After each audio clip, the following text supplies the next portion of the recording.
Well, I'm in Glastonbury at the site of the Holy Thorn. Previous ones have been vandalised.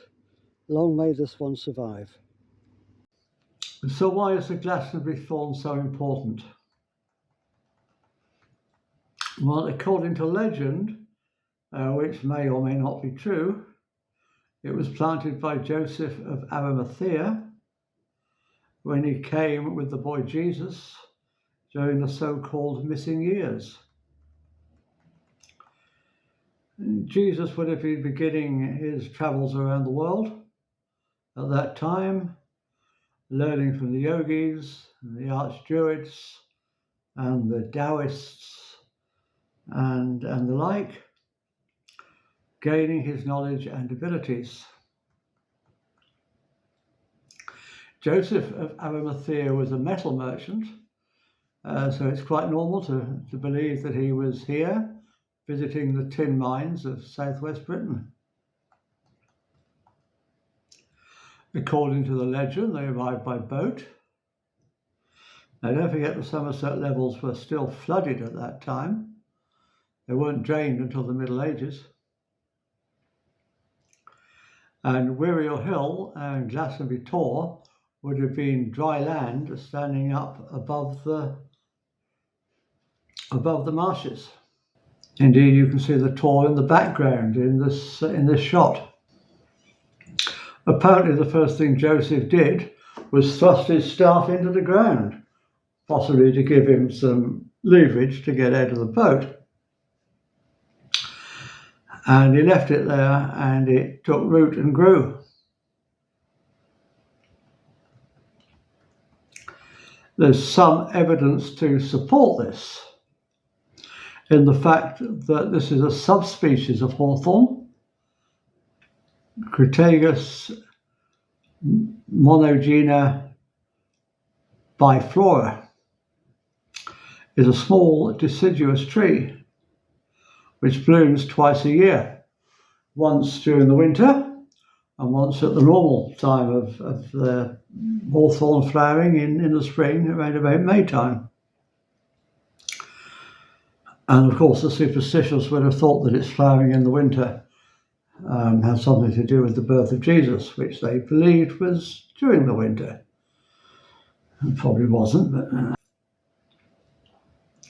So, did these feet in ancient times walk upon England's mountain green? And was the Holy Lamb of God on England's pleasant pastures green? And did that countenance divine shine forth on our clouded hills? As William Blake suggested in his famous poem. Well, of course, there was no England at that time, but Britain was certainly here. And the clouds were probably the mists rising up from the levels. But yes, he may very well have walked in ancient Britain. I think the legend may have much truth to it. What do you think? But what is certainly not true is the claim that Christianity was brought to Britain at that time. Jesus was just a boy, and Christianity wasn't invented until several years after his death. And anyway, Jesus wasn't a Christian. He was a Nazarene, possibly the leader of the Nazarenes, a subgroup or denomination of the Essenes. Around, 33, 36 CE, historians can't seem to make their mind up. But anyway, a couple of years after the crucifixion, a dubious character called Saul of Tarsus, later called St. Paul, infiltrated the Nazarenes and wormed his way into their leadership. Now, I don't mean to offend anybody's religious beliefs, but this is how I see the history the actual history, taking it out of the religious context. At that time, the Nazarenes, also known as the Church of Jesus and James, were headquartered at Damascus. How Saul took over, we can only speculate, but he claimed to have been blinded on the road to Damascus by a light from heaven sent by Jesus. So, are we really supposed to believe that Jesus has spent his whole life healing people, including blind people, would have deliberately blinded somebody? I find that very hard to swallow. But maybe that's just me. So who was this character Saul anyway? Apparently he was some kind of Roman treasury agent.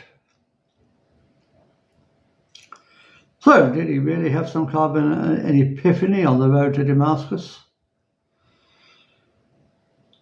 Or was it an elaborate Roman plot to take over the Nazarenes, which they clearly saw as a dangerous sect? We can only speculate. But we have to ask why Saul, who was now calling himself Paul, relocated the group to Rome, right in the heart of their enemies. It would have been like the French resistance relocating to Berlin during the Second World War. It would have been completely unthinkable. It's known that Emperor Tiberius had great respect for Jesus after he learned of the resurrection. Now, this is just my personal view, but I think someone in the Senate wanted the Nazarenes where he could see them, where he could keep a close eye on them. Or perhaps that's not true. Perhaps Tiberius really did have a soft spot for them, and it was he that wanted them close. We can only guess. But we do know how it all worked out, don't we? Fast forward 400 years to a time when the Roman economy had tanked, and they were no longer able to maintain their troops in the far-flung corners of the empire. The Christian church played a very useful role then, collecting taxes and sending them to Rome.